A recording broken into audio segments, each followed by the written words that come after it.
देश के तमाम युवाओं ने, खास तौर से मैं कहूँगी पूरे उत्तर भारत से लेकर दक्षिण भारत तक पूरे हिंदुस्तान के कोने के युवाओं ने आज एक आह्वान किया है। 9 सितंबर आज का दिन 9 बजे रात को 9 मिनट के लिए हम सभी 3 चीज़ों को लेकर जो है वो आवाज़ उठा रहे हैं। सबसे पहली आवाज़ युवाओं को रोज़गार देने की आवाज़, यानी कि बेरोज़गारी के खिलाफ आवाज़ उठाएंगे।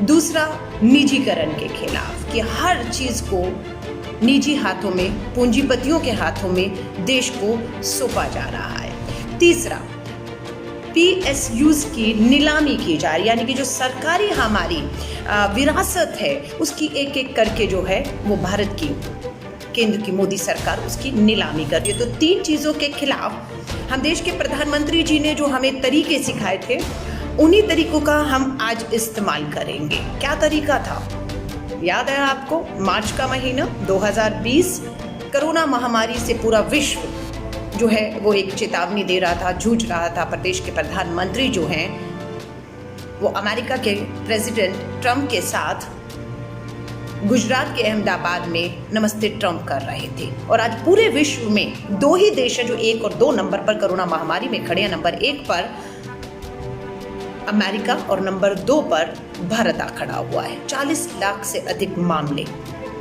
पिछले 4-5 महीनों में, 70,000 से ऊपर लोग अपनी जाने गंवा चुके हैं। रोज मौतों का आंकड़ा देखेंगे तो भारत नंबर 1 पे खड़ा हुआ है। रोजाना 80,000 90,000 लोग रोज संक्रमित हो रहे हैं। 1,000 से ऊपर लोग रोज अपनी जान दे रहे हैं। लेकिन सरकार ने सब कुछ खोल दिया, सब कुछ छोड़ दिया है अब देश की जनता के ऊपर। जब सब कुछ छोड़ ही दिया है तो कमान क्यों नहीं देश का युवा अपने हाथ में ले लेता है।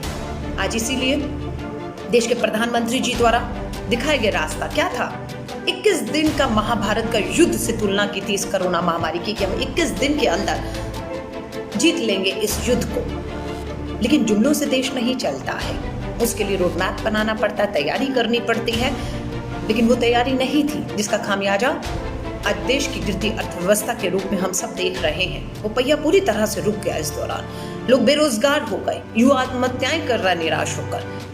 मैं सलाम करती हूँ देश के उन युवाओं को जो हताश नहीं हुआ, निराश नहीं हुआ और आज फिर से उन करोड़ों बेरोजगार युवाओं में एक उम्मीद की किरण जगाने का काम कर रहा है। 9 सितंबर रात 9 बजे आज हम लोग 9 मिनट के लिए एक दूसरे से बात करेंगे, उन सभी तरीकों का इस्तेमाल करेंगे जो देश के प्रधानमंत्री जी ने हमें तरीके बताए थे। क्या था तरीका? ताली बजाओ, थाली बजाओ, घंटी बजाओ, दिए जलाओ, मोबाइल की लाइट टॉर्च जलाओ, और सबने वो किया। लेकिन हासिल क्या हुआ? कुछ नहीं। लेकिन मुझे आप लगता है कि वो अपील देश के प्रधानमंत्री ने की थी, बिना तैयारी की थी। लेकिन ये अपील देश के करोड़ों युवाओं की तरफ से, ये एक व्यक्ति एक नेता की तरफ से अपील नहीं है, ये देश के करोड़ों युवाओं की तरफ से अपील है। और आज बिल्कुल घंटी बजाओ, सरकार को, सोती सरकार को जगाओ, जिसने वायदा किया था हर साल 2 करोड़ युवाओं को नौकरियां देंगे। आज मैं घंटी बजाते हुए सरकार के कानों तक उसकी आवाज को पहुंचाते हुए जगाना चाहती हूं। जागिए, देश का युवा जाग गया है, अपना हक और अधिकार मांग रहा है। उसका हक और अधिकार बनता है कि उसे रोजगार, उसके 2 हाथों को रोजगार दिया जाए। तो मैं इस घंटी को बजाकर देश के उन करोड़ों युवाओं का समर्थन करती हूँ, उनकी आवाज में अपनी आवाज को शामिल कर रही हूँ, उनकी मांग में आवाज बन रही हूँ कि करोड़ों युवा, ये 2 हाथ जो बेरोजगार हैं, वो देश के प्रधानमंत्री जी आपसे रोजगार मांग रहे हैं। आपका वो वायदा जो आप भूल चुके हैं पिछले 6 सालों में, उसे याद दिला रहे हैं। मैं आप सभी को कहूंगी ये राजनीतिक मुद्दा नहीं है। 70% की हमारी आबादी, इस देश के 134 करोड़ के भारत में 70% आबादी युवाओं की है। वो युवा बेरोजगार है, वो 2 हाथ रोजगार चाहते हैं ताकि इस देश के विकास में वो पूरी तरह अपने आप को भागीदार बना सके। तो मुझे लगता है कि हर एक को सब चीजें पीछे छोड़कर करोड़ों युवाओं की इस मांग का समर्थन करने के लिए आज घंटी बजाएं, ताली बजाएं, थाली बजाएं, शंख बजाएं, दिए जलाएं या टॉर्च की लाइट जलाएं, समर्थन कीजिए। छोटे छोटे वीडियो बनाइए अपना और डालिए। और देश के प्रधानमंत्री से एक ही मांग है, रोजगार दो। खामोश हैं देश के प्रधानमंत्री जी। आज का समय क्यों चुना, मैं भी हैरान थी। सब पूछ रहे थे कि 9 सितंबर 9 बजे ही क्यों चुना गया। इसलिए क्योंकि 9 बजे हर टीवी चैनल प्राइम टाइम दिखाता है, और प्राइम टाइम के जो मुद्दे होने चाहिए वो मुद्दे क्या होने चाहिए? देश की में बढ़ती बेरोजगारी मुद्दा होना चाहिए, जो प्राइम टाइम और मीडिया में मुद्दा नहीं है।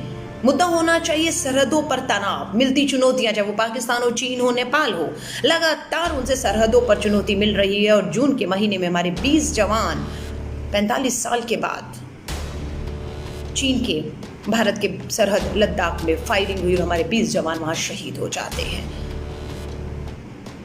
तो मुद्दा तो सरहदों पर तनाव होना चाहिए, लेकिन नहीं, एक तरफा जो है वो मीडिया न्यूज चला रहा है। क्या न्यूज चला रहा है मैं उसका जिक्र यहाँ नहीं करना चाह रही। आप सुबह से एक तमाशा देख रहे हैं, सुबह से एक तमाशा देख रहे हैं। मुद्दा बेरोजगारी है, मुद्दा देश की गिरती हुई विकास दर, जीडीपी, अर्थव्यवस्था है। मुद्दा बेटियों के साथ होते हुए लगातार बलात्कार है। दिल्ली भारत की राजधानी है। 90 साल की बूढ़ी मां को घर से घसीट कर बलात्कार किया गया। 5 साल की बच्ची भारत की राजधानी दिल्ली के एम्स में कितने ऑपरेशंस के बाद जिंदगी और मौत के बीच में जूझ रही है। ये सोच सकते हैं कि दिल्ली भारत की राजधानी, जहां पूरा शासन, प्रशासन, सरकार, देश चलता है, वहां की अगर स्थिति ये है तो दूर दराज के गांव में, राज्यों में क्या न्याय की उम्मीद कोई कर सकता है? कहाँ हमारी बूढ़ी माएं या बेटियां सुरक्षित होंगी? कौन उन्हें न्याय देगा? आप सोच सकते तो मुद्दा तो ये है ना, लेकिन नहीं। आज मुद्दा बेटियों और मां की सुरक्षा नहीं है, सरहदों की सुरक्षा आज मुद्दा नहीं है सरकार के लिए। गिरती अर्थव्यवस्था, बेरोजगारी मुद्दा नहीं है आज सरकार के लिए। सरकार के लिए वो मुद्दा है जो मुंबई में चल रहा है, क्योंकि बिहार का चुनाव है। और आप देख लीजिएगा जो कौन किसको न्याय दिलाने के लिए निकला है। ये चुनाव बिहार के खत्म होने दीजिए, कोई आपको नहीं दिखेगा। सीबीआई को मामला सौंप दिया गया है, सीबीआई फैसला करेगी। हमें पूरा अपने लोकतंत्र, अदालतों पर, इन संस्थाओं पर भी थोड़ा बहुत यकीन अभी बाकी है कि न्याय होगा, लेकिन देश के मुद्दों को बिल्कुल मीडिया में नहीं उठाया जा रहा। इसलिए युवाओं ने इस कमान को अपने हाथ में लेते हुए मजबूर किया है। और उम्मीद करते हैं आज 9 बजे का जो प्राइम टाइम नेशनल टेलीविजन दिखाएंगे, उसमें ये भी दिखाएंगे कि आज देश के करोड़ों युवाओं ने घरों से निकलकर, सड़कों पर निकल के देश के प्रधानमंत्री जी से मांग की है रोजगार देने की। मैं आप सभी से कहूंगी, जितने भी हमारे युवा शामिल हुए हैं, बिल्कुल राजनीति से उठकर, हर मुद्दे से उठकर, देश के करोड़ों युवा जो बेरोजगार है वो हताश निराश होकर आत्महत्याएं ना करें।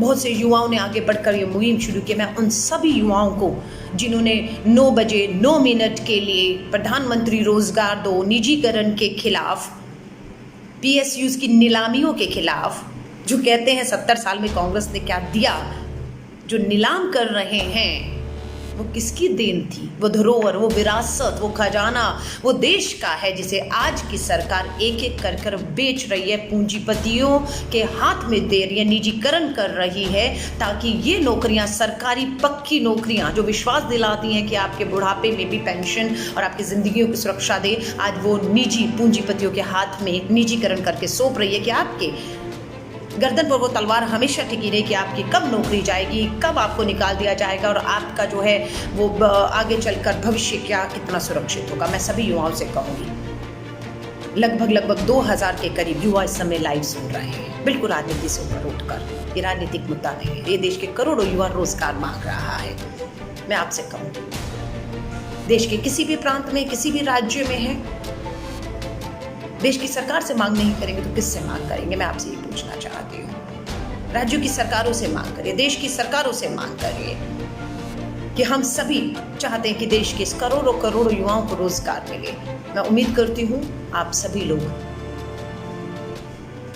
जिन्होंने उस समय भी ताली, थाली, घंटी और सब बजाई थी, आज वो सभी लोग, वो बिल्कुल करोड़ों पति, पूंजीपति जो घंटियां बजा रहे थे अपने मुंबई के बहुत आलीशान मकान में, उनसे उम्मीद नहीं करते, क्योंकि उनके बच्चे रोजगारी नहीं, वर्ल्ड के टॉप रिचेस्ट पूंजीपति के बच्चों में उनकी गिनती हो रही है। मैं नाम नहीं ले रही, आप सब जानते हैं, लेकिन हम यहाँ पर बात कर रहे हैं उस गरीब, उस मजदूर, उस किसान, रेड़ी पटरी रिक्शा चलाने वाले के बच्चों की, बेटे और बेटियों की, जो कितनी विपरीत स्थितियों में अपनी पढ़ाई को जारी रखते हुए इम्तिहान में बैठकर इम्तिहान पास करता है, लेकिन इम्तिहान के रेलवे बोर्ड के ही बताया, इम्तिहान में बैठे लेकिन रिजल्ट नहीं आए। जब रिजल्ट आ गए, परिणाम आ गए, तो नौकरियां नहीं दी गई उन्हें। ये सब उनके साथ अन्याय है। इस अन्याय के खिलाफ मैं भारत की राजधानी दिल्ली से आज अपनी आवाज़ को उन करोड़ों युवाओं की आवाज़ में शामिल करती हूँ, उन्हें सलाम करती हूँ। और समय आया, अगर ये आवाज़ आज भी एक घंटी की आवाज़, चेतावनी देश की सरकार, सोती सरकार, राज्यों की सरकार नहीं जागी, तो मैं आपको यकीन दिलाती हूँ, देश के करोड़ों युवाओं को जब ये सड़कों पर निकलेगा अपने हक अधिकार की आवाज़ बुलंद करने के लिए, तब भी ये भारत की बेटी इन करोड़ों युवाओं के साथ सड़कों पर आंदोलित दिखेगी, इनके हक अधिकार, इन्हें रोजगार देने की मांग के साथ। मैं आप सभी का तहे दिल से धन्यवाद और शुक्रिया करती हूँ।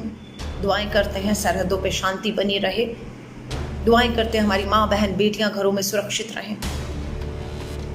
ईश्वर से प्रार्थना करते हैं कि करोड़ों युवाओं के हाथों में रोजगार हो और देश खुशहाली की तरफ बढ़े, किसान आत्महत्याएं ना करें, सोती सरकारें जागे, नहीं तो इन्हें जगाने के लिए देश का युवा आज जाग चुका है। मैं आप सभी का धन्यवाद करती हूँ, क्योंकि 9 तारीख 9 बजे 9 मिनट की बात हुई थी और मैं अपनी बात को समाप्त करती हूँ। इस वीडियो को अधिक से अधिक शेयर करिएगा, इसलिए क्योंकि जस्ट आप कुछ अगर नहीं कर पा रहे हो, वीडियो को शेयर करते हैं, तो संदेश जो आज का था 9 बजे 9 तारीख को 9 मिनट के लिए रोजगार की आवाज़ को हम सोती सरकार तक पहुंचा पाएंगे। और मैं अपनी शुभकामनाएं देती हूँ उन करोड़ों युवाओं को जिन्होंने आज ये मुहिम छेड़ी है। और सरकार को कहूँगी, अगर आप इस घंटी की आवाज़ से नहीं जागे, तो ये देश का युवा आपकी घंटी बजाकर, आपको झोला लेकर